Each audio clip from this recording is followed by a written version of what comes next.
Bonjour, c'est le docteur Azzedine Mohammadi, pneumologue allergologue libéral.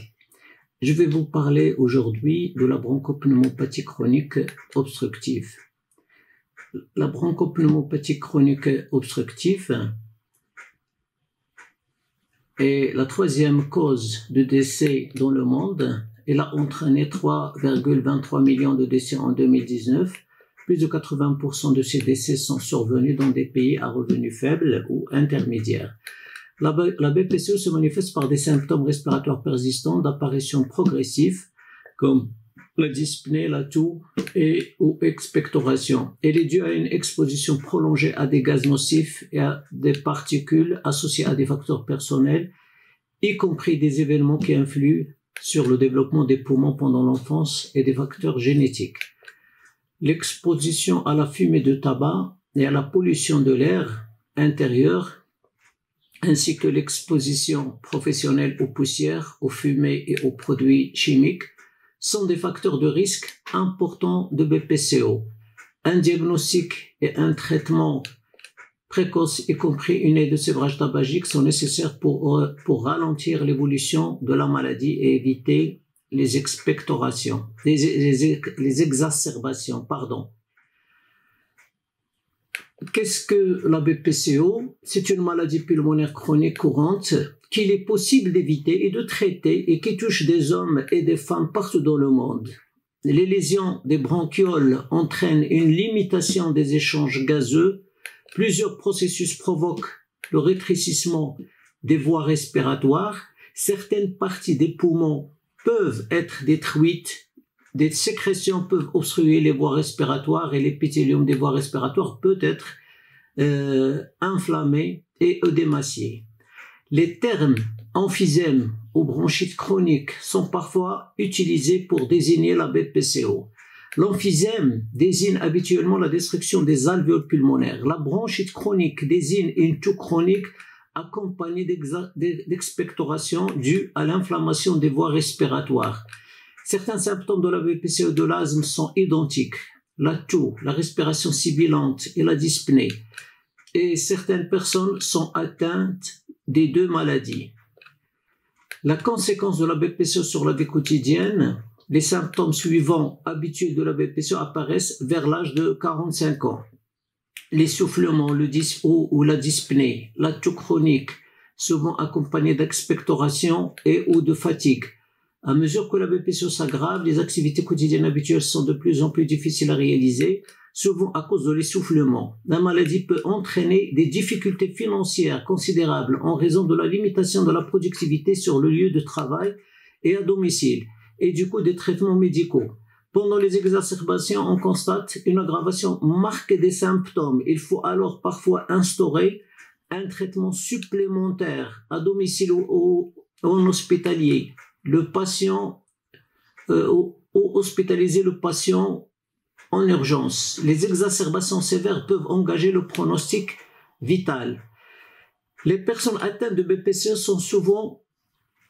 ont souvent d'autres maladies, par exemple des cardiopathies, de l'ostéoporose, des troubles musculo-squelettiques, un cancer du poumon, une dépression ou de l'anxiété.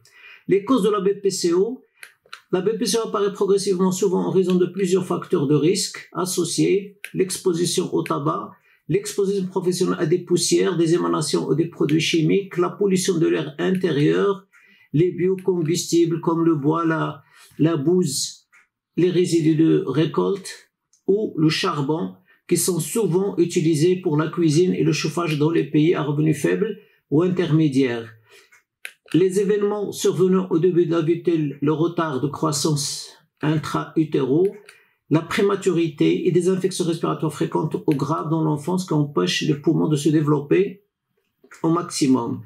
L'asthme dans l'enfance et ou le déficit en alpha-antitrypsine.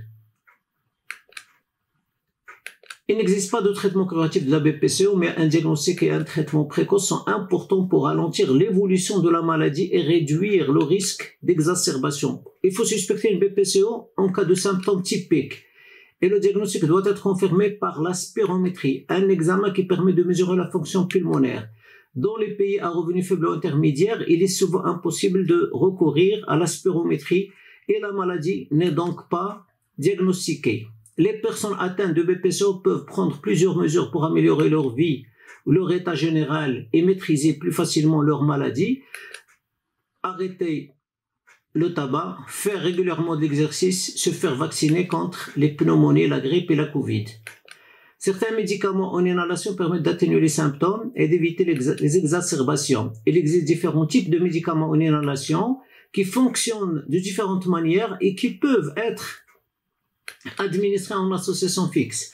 Certains médicaments, les bronchodilatateurs pris en inhalation permettent de dilater les voies respiratoires. Ils peuvent être administrés régulièrement pour prévenir ou atténuer les symptômes et pour soulager le patient lors des exacerbations aiguës. Des corticostéroïdes y sont parfois associés pour réduire l'inflammation des poumons.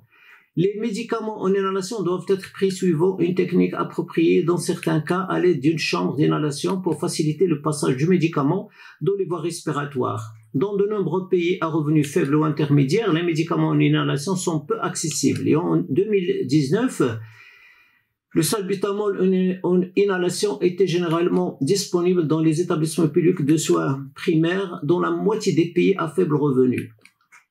Les exacerbations sont souvent dues à une infection respiratoire. Il faut alors administrer un antibiotique et ou des stéroïdes en comprimé, en plus d'un traitement en inhalation ou par nébulisation si nécessaire. Les personnes atteintes de BPCO doivent avoir des informations sur leur maladie, le traitement et les mesures d'hygiène qu'elles doivent prendre pour rester aussi actives et en forme que possible. La stratégie de lutte de l'OMS contre la BPCO. La BPCO figure dans le plan d'action mondial de l'OMS pour la lutte contre les maladies non transmissibles, les MNT, et dans le programme de développement durable à l'horizon 2030. L'OMS prend des mesures pour étendre le diagnostic et le traitement de la BPCO de plusieurs façons. L'ensemble d'interventions essentielles de l'OMS pour lutter contre les maladies non transmissibles a été mis au point pour aider à améliorer la prise en charge de ces maladies dans le cadre des soins primaires, là où l'on dispose de peu de ressources. Il comprend des protocoles pour l'évaluation, le diagnostic et la prise en charge des affections respiratoires chroniques comme l'asthme et la BPCO et des modules sur le conseil en matière de mode de vie sain, y compris l'arrêt de tabac et l'autoprise en charge. La réadaptation 2030 est une nouvelle approche stratégique visant à renforcer les services de réadaptation et à leur donner la priorité dans les systèmes de santé. La réadaptation respiratoire dans le cadre de BPCO fait partie de l'ensemble d'interventions de réadaptation au cours d'élaboration dans le cadre de cette initiative de l'OMS. La réduction de l'exposition à la fumée du tabac est importante à la fois pour la prévention primaire de la BPCO et pour la prise en charge de la maladie. La Convention cadre pour la lutte anti-tabac permet de progresser dans ce domaine. L'Alliance mondiale contre les affections respiratoires chroniques contribue aux activités de l'OMS destinées à prévenir et à combattre les maladies respiratoires chroniques.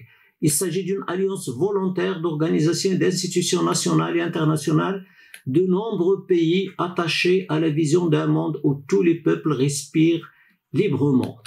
Je vous remercie.